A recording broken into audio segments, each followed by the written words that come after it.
Joined by Eric Charsky, who lives in Chicago, Illinois. Eric has FAP. Eric, for those who don't know, what type of cancer is that?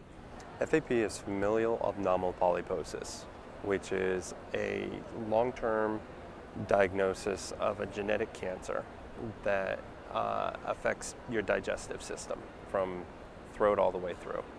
Do you view yourself a compliant patient? Yes, I do and did. With FAP, there's different phases. You go through the initial diagnosis phase of what do you have to do prior to your surgeries and prior to your treatments.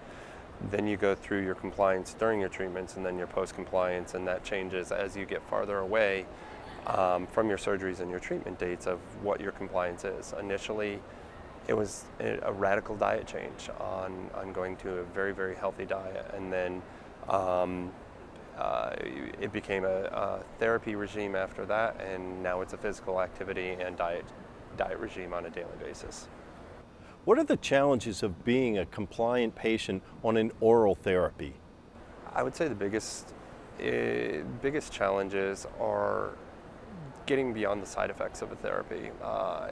The sickness and not feeling well and the blah feeling, if you will, and trying to maintain a lifestyle, never mind a healthy lifestyle, and then add to that you're with FAP, you ultimately know you're never going to get away from it, and psychologically that affects a lot of people where they get into a slump and they say, well, it's going to kill me anyway, why should I even bother with this?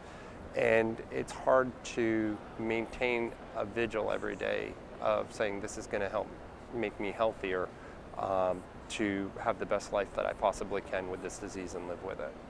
It sounds like it can be a grind where some days you may say to yourself, I'm not taking it, I want to have a good day. Yeah, and there were days that I did.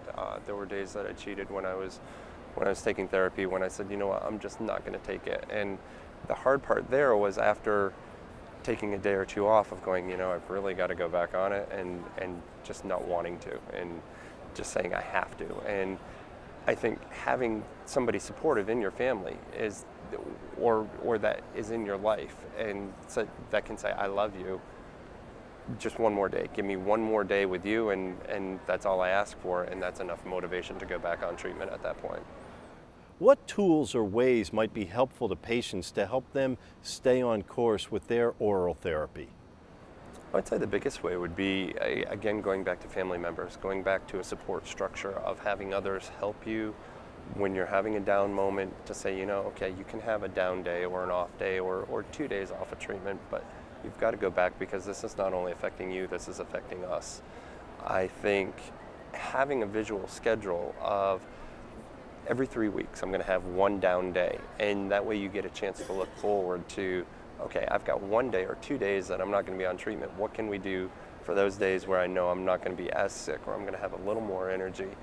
And it gives you something to look forward to.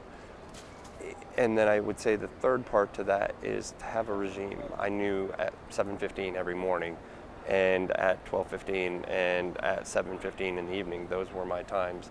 And everybody around me knew that. So if it got to be 7:30, 8 o'clock, people would be looking at their watches going, Eric, did you take care of what you needed to?